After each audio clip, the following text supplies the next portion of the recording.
காலத்துல உப்பு வியாபாரி ஒருத்தர் வாழ்ந்து வந்தார். அவர் ஒரு கழுதை ஒன்ன வளர்த்து வந்தார். உப்பு வியாபாரி தினமும் அந்த கழுதை மேல உப்பு மூட்டைகளை ஏற்றி பக்கத்து ஊருக்கு போய் வியாபாரம் செஞ்சுட்டு வருவார். அந்த கழுதைய அவர் ரொம்ப நல்லா கவனிச்சுக்கிட்டார். ஆனா அந்த கழுதையோ ஒரு மகா சோம்பேறி. இன்னைக்கும் வியாபாரத்துக்கு போகணுமா? எனக்கு ஒரு நாள் கூட ஓய்வே இல்ல.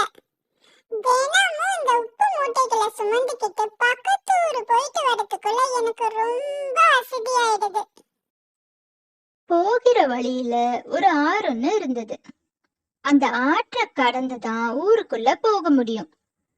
ஒரு நாள் உப்பு வியாபாரி வழக்கம் போல கழுதையின் முதுகுல உப்பு மூட்டைகளை ஏற்றிக்கிட்டு வியாபாரத்துக்காக பக்கத்து ஊருக்கு கிளம்பினார். வழியில் இருக்கிற ஆற்றை கடக்கும் போது எதிர்பாராம கழுதையோட கால்கள் வழுக்கி விட்டுருச்சு. அதனால கழுதை தடுமாறி ஆற்றுக்குள்ள விழுந்துருச்சு. கழுதை தவறி விழுந்ததால அதோட முதுகுல இருந்த உப்பு மூட்டை நனைஞ்சு அந்த உப்பெல்லாம் கரைஞ்சிடுச்சு. கழுதையை வியாபாரி மெதுவா தூக்கி விட்டார். அடடா, உப்பு மூட்டை தண்ணீர்ல நனைஞ்சதால உப்பெல்லாம் கரைஞ்சு போயிடுச்சே. இன்னைக்கு வியாபாரம் பண்ண முடியாது. சரி, திரும்ப வீட்டுக்கு போக வேண்டியதுதான்.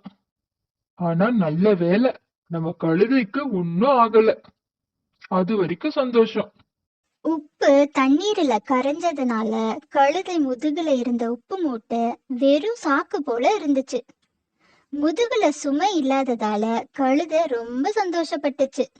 ஓஹோ, இதுதான் விஷயமா? ஆத்து தண்ணீரில விழுந்தா உப்பெல்லாம் கரைஞ்சு போயிடும் போல. இத்தனை நாள் இது தெரியாம போயிடுச்சே.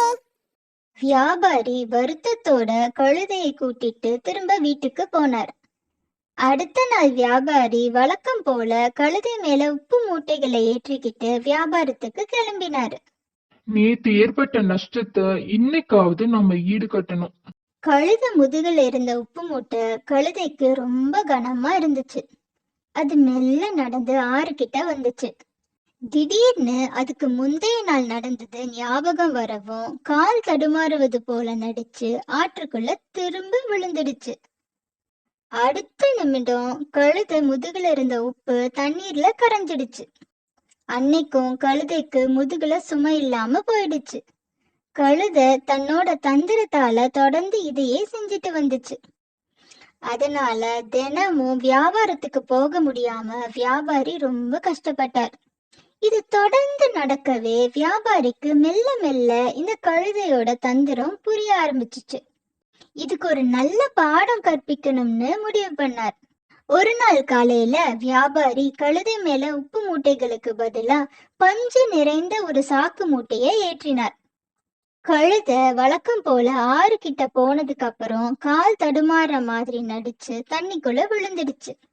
கழுதை முதுகுல இருந்த பஞ்சு மூட்டை இப்ப முன்ன விட ரொம்ப கனமா இருந்துச்சு.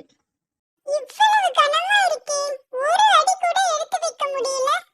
கழுதை ரொம்ப கஷ்டப்பட்டு ஆற்று கடந்து கரைக்கு வந்து சேர்ந்துச்சு. அப்பதான் கழுதைக்கு தன்னோட தவறு புரிஞ்சுச்சு. இத்தனை நாள் நாம ஏமாத்தினத வியாபாரி கண்டுபிடிச்சிட்டாரே. நாம கையும் களவுமா மாட்டிக்கிட்டோம்.